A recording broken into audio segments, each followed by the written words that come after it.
ሰላም የስማርት ስተዲ ተከታታዮች እንዴት ናችሁ? በዛሬው ቪዲዮ ሶፍትዌር መማር ላሰባችሁ ስለ መግቢያ ነጥቡ እንዲሁም ደግሞ ስለ ሶፍትዌር ኢንጂነሪንግ ሙሉ መረጃ ማለትም ሶፍትዌር ኢንጂነሪንግ ጆይን እንድታደርጉ የሚረዷቸውን አንዳንድ ቲፖች ይዤላችሁ መጥቻለሁ። ከእናንተ የሚጠበቀው ቻናሉን ሰብስክራይብ እንዲሁም ቪዲዮውን ላይክ ማድረግ ነው እና ቪዲዮውን እስከመጨረሻው ካያችሁት ደግሞ በእርግጠኝነት አሪፍ መረጃ ታገኙበታላችሁ ብዬ አስባለሁ። ወደ ቪዲዮ እንሂድ። እንግዲህ ሶፍትዌር ኢንጂነሪንግ በጣም በብዙ ተማሪዎች ዘንድ ተወዳጅነትን ያገኘ እንዲሁም ደግሞ አሪፍ ኢንካም ያለው የዘመኑ በጣም ምርጥ ከሚባሉ ዲፓርትመንቶች አንዱ ነው። ሶፍትዌር ኢንጂነሪንግ ለመግባት የሚያስፈልጓችሁ ነገሮች ደግሞ እኔ በቅደም ተከተል እገልጽላችኋለሁ እና ትንሽ አቴንሽን ሰጣችሁ ለመከታተል ሞክሩ። የመጀመሪያውና ዋነኛው የሚያስፈልጋችሁ ነገር ጂፒኤ ነው። ጂፒኤ ማለት ውጤታችሁ ማለት ነው። የፈርስት እና የሰከንድ ሴሚስተር ውጤታችሁ በጣም ወሳኙ ነገር ነው። አሁን ለምሳሌ የአምናውን የአዲስ አበባ ሳይንስና ቴክኖሎጂ ዩኒቨርሲቲ ሶፍትዌር መግቢያ ነጥብ ስንመለከት ለወንድ 3.77 ነበር። ከዚህ በታች ያመጣ ወንድ ተማሪ ሶፍትዌር መቀላቀል አይችልም ማለት ነው። እና እንዲህ የምጨምርላችሁ ነገር ደግሞ ለሴት መግቢያ ነጥቡ ትንሽ ዝቅ ያለ ነው።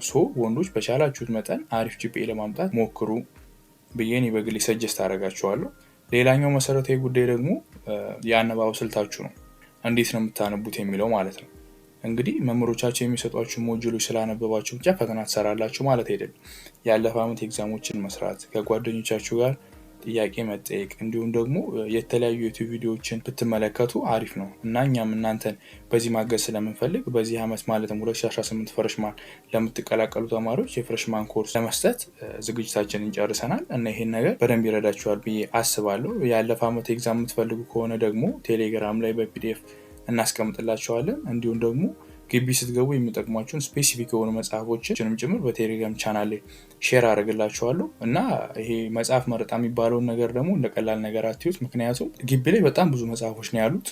የትኛውን ላንብብ፣ ከየት ነው ፈተና የሚወጣው ምናምን ያላችሁ ትልቅ ኮንፊዥን ውስጥ ልትገቡ ስለምትችሉ እኛ ደግሞ እሱን በማሰብ ስፔሲፊክ የሆኑ መጽሐፎችን የአምናና የካቻምናውን በመመልከት አሪፍ የሚባሉ መጽሐፎችን በፒዲኤፍ መልኩ ቴሌግራም ቻናላችን ላይ ሼር አደርግላችኋለሁ እና የቴሌግራም ቻናል ሊንክ ደግሞ ከስር ኮሜንት ሴክሽን ላይ አስቀምጥላችኋለሁ ማለት ነው። እና እኔ አንድ ደግሞ የምመክራችሁ ነገር ሶፍትዌር በጣም ዘመኑ ላይ በጣም በውድድር የሚገባ ትልቅ የሆነ ፊልድ ነው እና ትልቅ ነገር ደግሞ ትልቅ መስዋዕትነት ይፈልጋል። ፕሊዝ ፍሬሽማን ላይ ያላችሁን አቅም ተጠቅማችሁ አሪፍ ውጤት ለማምጣት ሞክሩ። የዛሬው ቪዲዮ ይመስል ነበር። በቀጣይ ቪዲዮ እስከምንገናኝ ይመቻችሁ።